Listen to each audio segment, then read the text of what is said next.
আমরা এখন আছি একেবারে সুন্দরবনের ভেতরে।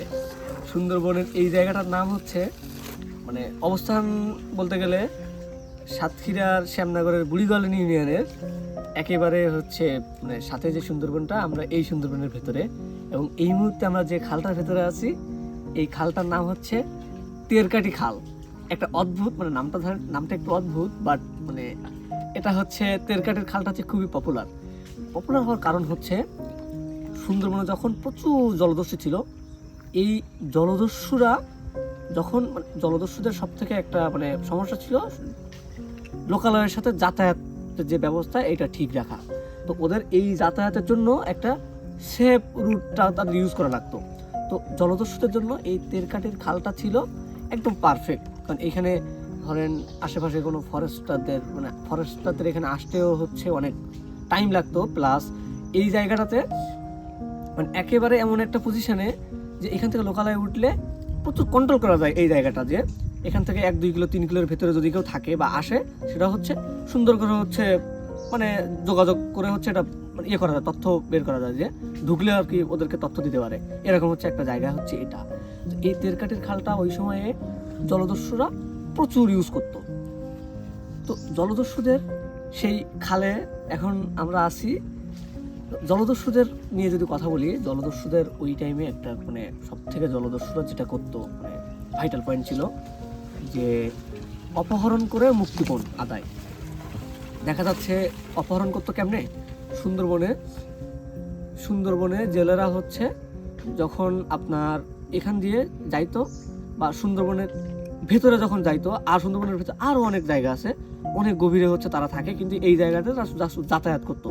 তো সুন্দরবনের ভেতরে যখন ওই জেলেরা হচ্ছে মাছ কাঁকড়া ধরতে যাইতো, তখন যেটা হইতো আপনার তাদেরকে ধরেন 5টা নৌকা একসাথে গেছে, 5টা নৌকা ধরার পরে ওইখান থেকে 2 থেকে 3 জনে উঠাই নিয়ে বাকি সবাই ছেড়ে দিবে, দিয়ে বলবে যে এটার জন্য হচ্ছে তাদেরকে মুক্তিপণ দিতে হবে।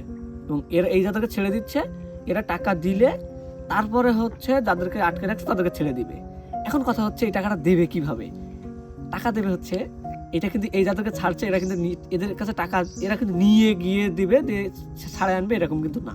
এদের সিস্টেম হচ্ছে জলদস্যুদের লোকালয়ে হচ্ছে এদের লোকজন থাকে। তো ওদেরকে যখন বলে দিচ্ছে যে টাকা দিতে হবে, তখন এই যে লোকজনগুলা উপরে এসে টাকা ম্যানেজ করে বা দেখা যাচ্ছে তাদের ফ্যামিলিতে ফোন দিয়ে বলে দিত, ফ্যামিলি থেকে টাকা ম্যানেজ করলে একটা বিকাশ নাম্বার বা হচ্ছে মানে বলতো যে অমুক জায়গায় টাকা রেখে আসো বা অমুক বিকাশ নাম্বারে টাকা পাঠাই দাও। তো তখন হচ্ছে সেইখানে টাকা পাঠাই দিত। টাকা পাঠাই দিলে তখন হচ্ছে ওরা হচ্ছে এই টাকাটা আর কি কালেক্ট করতো, এবং ওদের কাছে উপর থেকে টাকা পাওয়ার পরে ফোন দিলে মানে ওদের যেসব লোকজন আছে তারা ফোন দিলে ওই টাকাটা হচ্ছে যে ওরা পাইছে, এটা কনফার্ম হওয়ার পরে তাদেরকে ছেড়ে দিত, দিলে তারা চলে আসতো। তো এটা আসলে ছিল জলদস্যুদের অপহরণ, মুক্তিপণ এবং অপহরণের কমন প্যাটার্ন। কিন্তু এইটার কারণে সাধারণ যারা জেলে বাওয়াল ছিল, এই জেলে বাওয়ালদের প্রবলেম হয়েছে, তারা দেখা যাচ্ছে মুক্তিপণের টাকার অঙ্কটা ছিল অনেক বেশি। কারণ ওই টাইমে আপনার একটা পুরা সিজনে একটা জেলে ও দেখা যাচ্ছে 50,000 টাকা বা 1 লাখ টাকা মানে ইনকাম করতে পারে অনেক কষ্ট করে। তো একবার যদি জলদস্যু তাকে ধরে, এটার জন্য হচ্ছে তাকে 1 লাখ টাকা দিতে হয় বা ক্ষেত্র বিশেষ আরো বেশি। কিন্তু একবার যদি হয় তবু হচ্ছে এটা তাদের জন্য সহনশীল ছিল। কিন্তু দেখা যাচ্ছে আপনার অনেকগুলো ওই টাইমে জলদস্যুর অনেকগুলো দল ছিল। তো তখন যেটা হয়, এই দলগুলা এর কাছে 1 লাখ টাকা দিয়ে ধরেন ছাড়াই নিছে, পরে গিয়ে হচ্ছে আরেকটা পার্টির কাছে আটকা পড়ছে। তো এইভাবে দেখা যায় এক সিজনে কয়েকবার করে হচ্ছে একজন জেলেকে জলদস্যুর মুখোমুখি হতে হচ্ছে।